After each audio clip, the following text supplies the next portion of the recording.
Monsters really do exist in this world. While they may not reside in closets or beneath beds, they are indeed out there. Sometimes in the shadows, but oftentimes right in front of our faces. It turns out that the best disguise is not needing a disguise at all. Such was the case with Anatoly Slivko, a horrifying example of a man who used trust and cunning to victimize several young boys in a truly ghastly way. On the surface, Anatoly was a model citizen, a beloved Boy Scout leader in the quiet Soviet Union town of Isperbash. But behind closed doors, he was a predator whose depravity knew no bounds.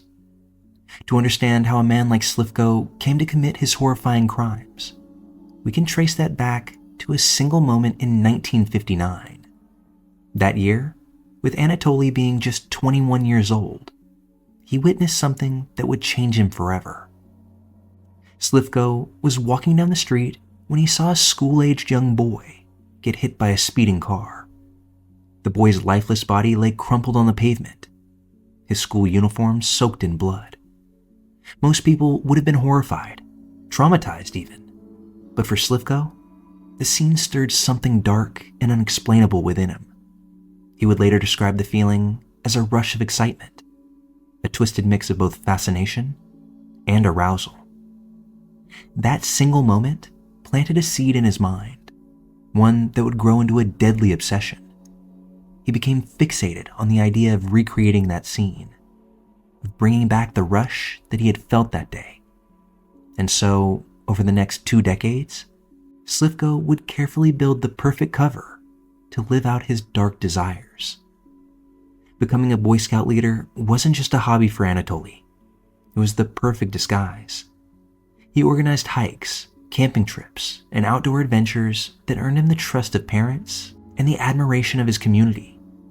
Parents saw him as a role model, someone who genuinely cared about shaping young minds and building character.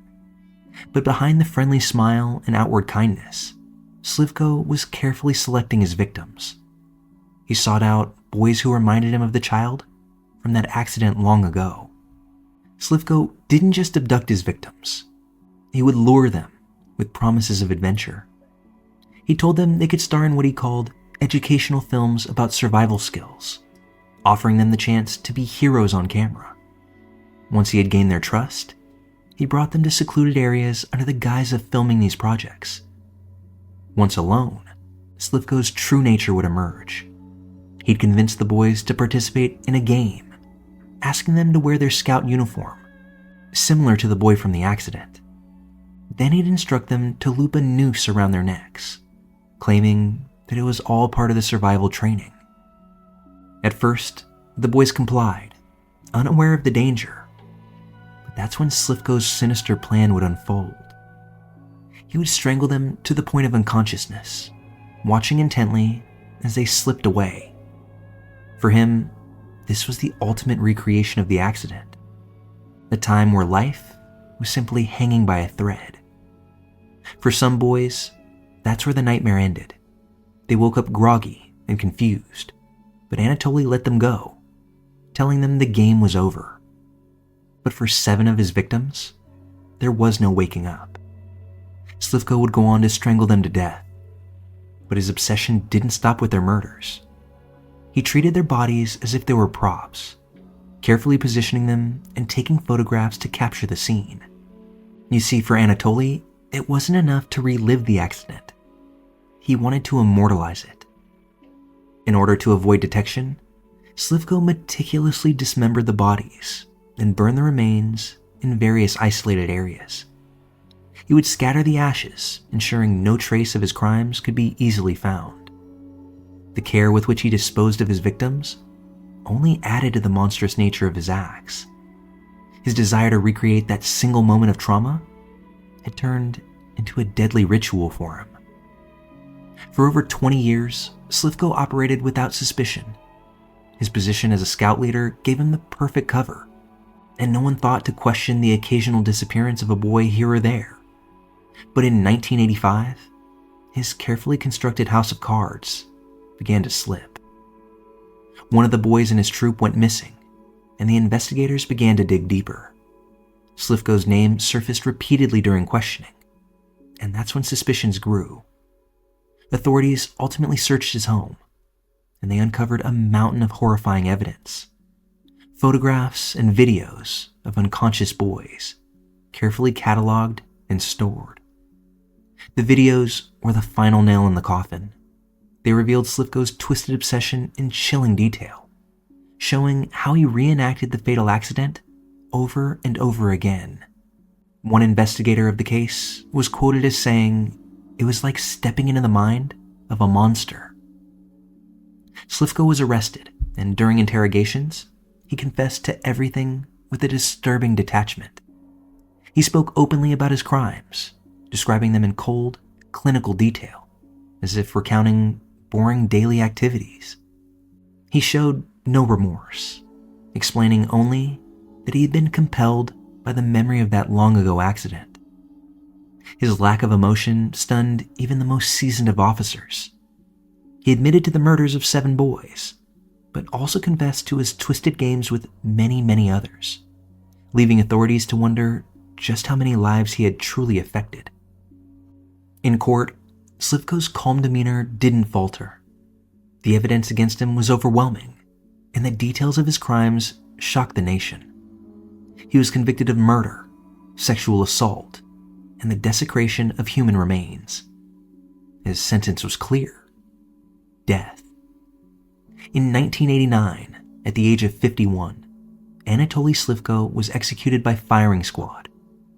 For the families of his victims, his death brought some measure of closure, but the scars of his actions, those would remain forever. As we said to start, monsters do exist out there, and Anatoly Slivko's case goes to show that the most dangerous monsters aren't always the ones lurking in the shadows. Sometimes they're the ones we trust the most, the ones we let into our lives without a second thought. For over 20 years, Anatoly Slivko walked among his people, his crimes hidden behind the mask of a caring scout leader. Only his downfall revealed the true depths of his depravity, highlighting that even the most unassuming figures can carry an unspeakable darkness within them, and showing that sometimes the person you least suspect is the one you should fear the most.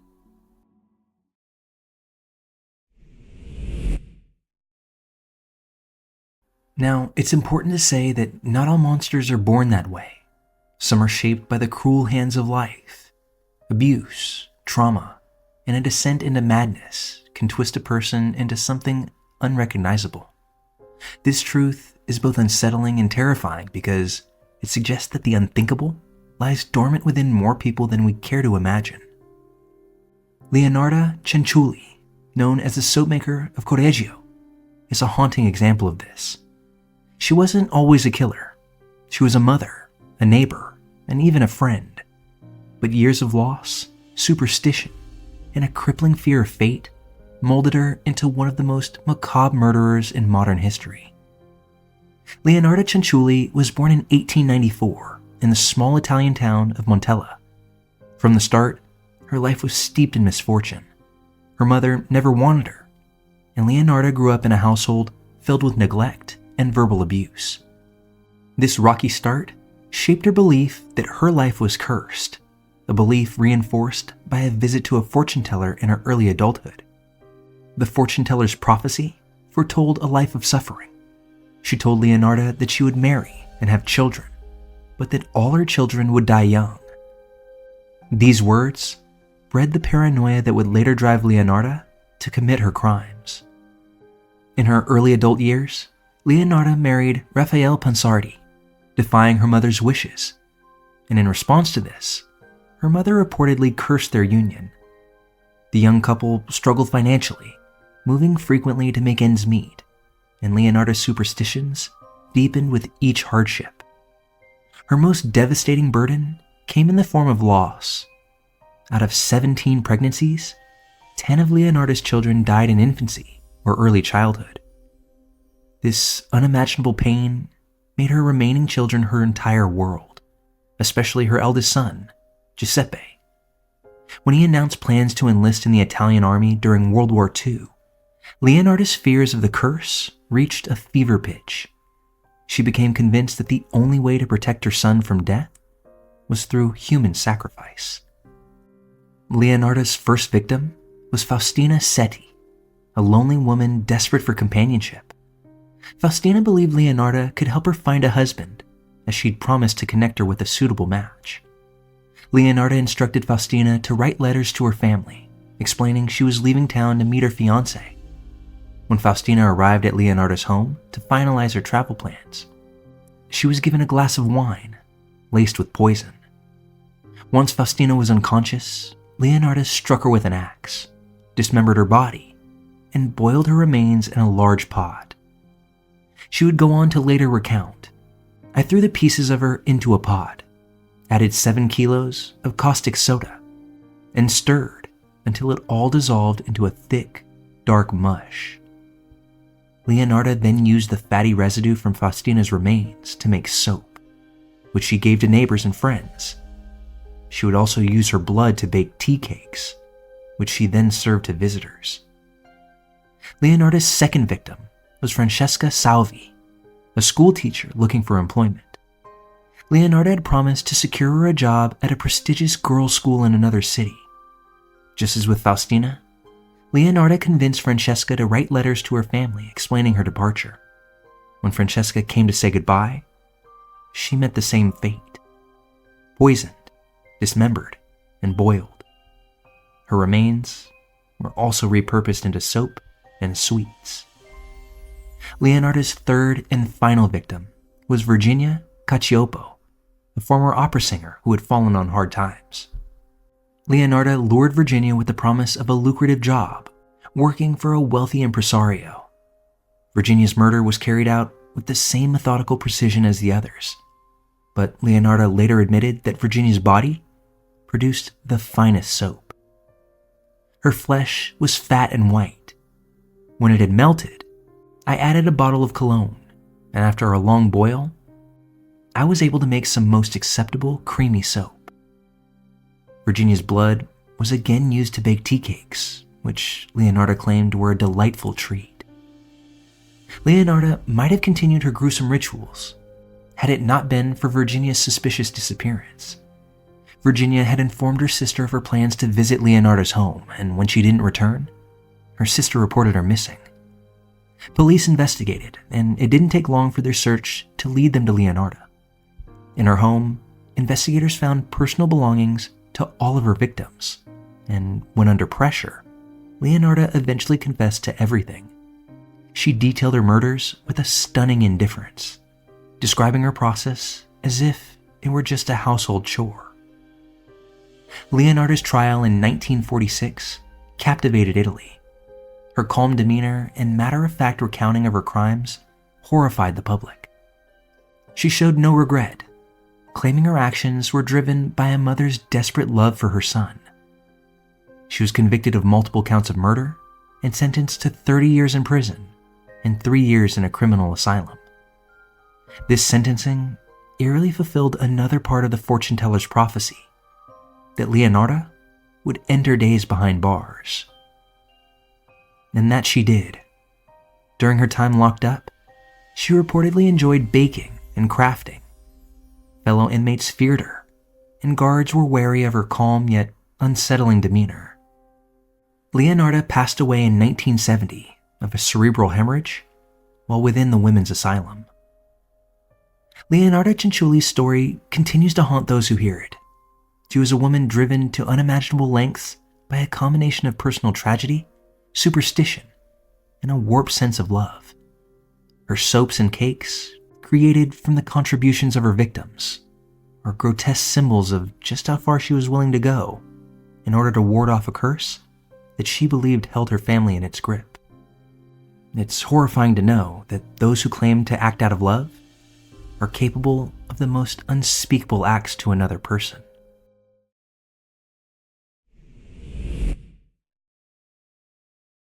When we hear the word monster, we likely think of soulless beings who inflict pain and terror without any remorse. But not all monsters fit that mold.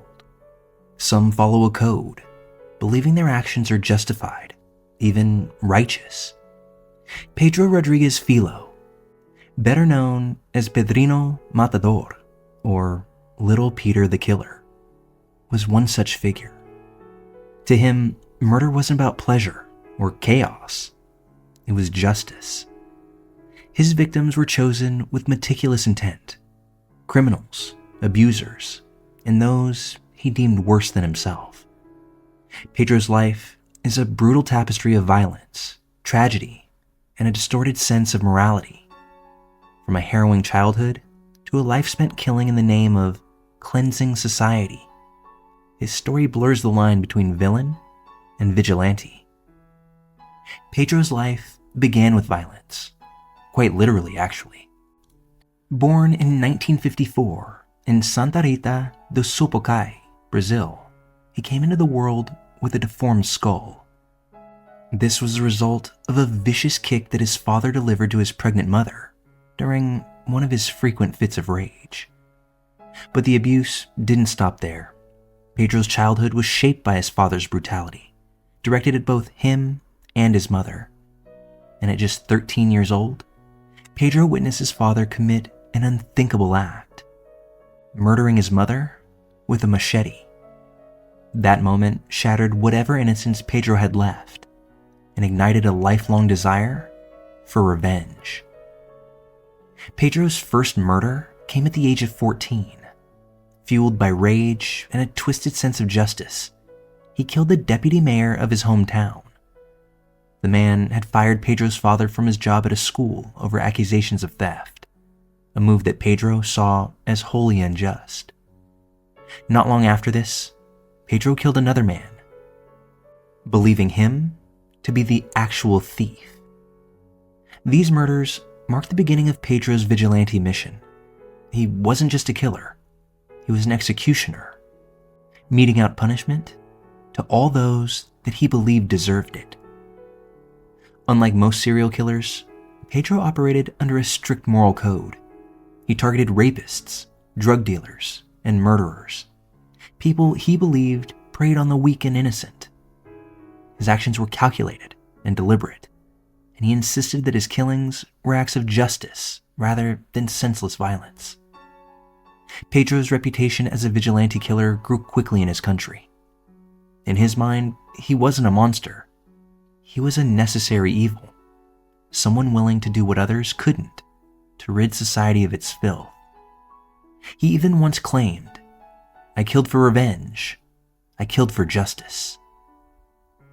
Pedro was arrested at the age of 19 in 1973, but being sent to prison didn't stop his killing spree.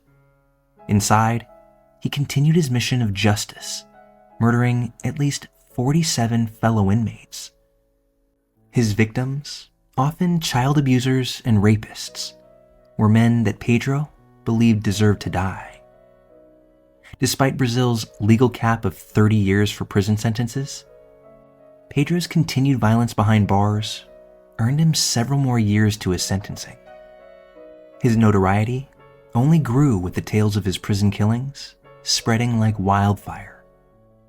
Pedro's most infamous act of vengeance, while within prison, was actually doled out to one of his own family members. You see, Pedro and his father were both serving time in the same Brazilian prison. While serving time away from one another, Pedro used his charisma and cunning to arrange a meeting with his father. In fact, I actually struggle to call it a meeting. It was more a confrontation. Pedro used this visit as an opportunity to exact revenge and to avenge the killing of his mother. Once within arm's length of his father, and without hesitation, Pedro stabbed his dad 22 times, ensuring that that man would never leave his cell again. But Pedro's revenge didn't stop there. In one final act of symbolic justice, Pedro cut out a piece of his father's heart. He chewed upon it, and then spat it out on his now deceased dad. The sheer viciousness with which this hit was executed says more about Pedro's brand of justice than any documentary or even a dramatized movie ever could. In 2007, After 34 long years, Pedro was released from prison, sparking outrage among those who believed he was too dangerous to walk free. Yet, instead of retreating into anonymity, Pedro stepped right into the limelight, reinventing himself as a YouTube personality. His channel became a bizarre phenomenon, attracting millions of views and a loyal subscriber base. Pedro shared stories of his crimes, offering his own personal insights into his life and the code that he lived life by. His videos were equal parts horrifying and captivating, drawing audiences who couldn't look away from the dark appeal of the man behind the killings. But for Pedro, freedom was fleeting. In 2011, he was rearrested on charges of inciting violence and false imprisonment. He was sentenced to an additional 8 years, time that he served quietly without any issue, likely as a means to regain his freedom as quickly as possible and not languish even longer behind bars by adding even more retribution to his rap sheet. Upon his second release in 2018, Pedro again tried to rebuild his life, continuing to share his story with a public both fascinated and horrified by his past. However, Pedro's violent history caught up with him. On March 5th, 2023, Pedro Rodriguez Filho was gunned down by 2 unknown assailants in broad daylight in Mogi das Cruzes, Sao Paulo. The attack was sudden and brutal, leaving him virtually no chance to defend himself. The circumstances of Pedro's death remain a mystery. The killers fled the scene, and to this day, no suspects have ever been identified or apprehended. Whether Pedro's murder was an act of revenge, a professional hit, or something more personal, we're likely to never know. Pedro Rodriguez Filho lived and died by the sword, his life a relentless cycle of violence. For some, his actions were those of a monster, but for others, he was a twisted anti-hero who enforced his own brand of justice. In the end, his life was as bloody and brutal as the stories he told, and whether he met a fitting end or was yet another victim of a violent world, well, that's for you to decide. I want to thank all of you who stuck around to the very end of this episode. It means far more to me than I'm sure you even know. And if you enjoyed this upload and would like to hear more just like it, let me know down in the comments if there are any people you think belong in the category of monsters among us. And if you'd like to support us even further, consider joining our Patreon at patreon.com/Malevolent Mischief and get access to all of our content both early and ad-free. Thanks again for tuning in, and I hope to catch you on the next one.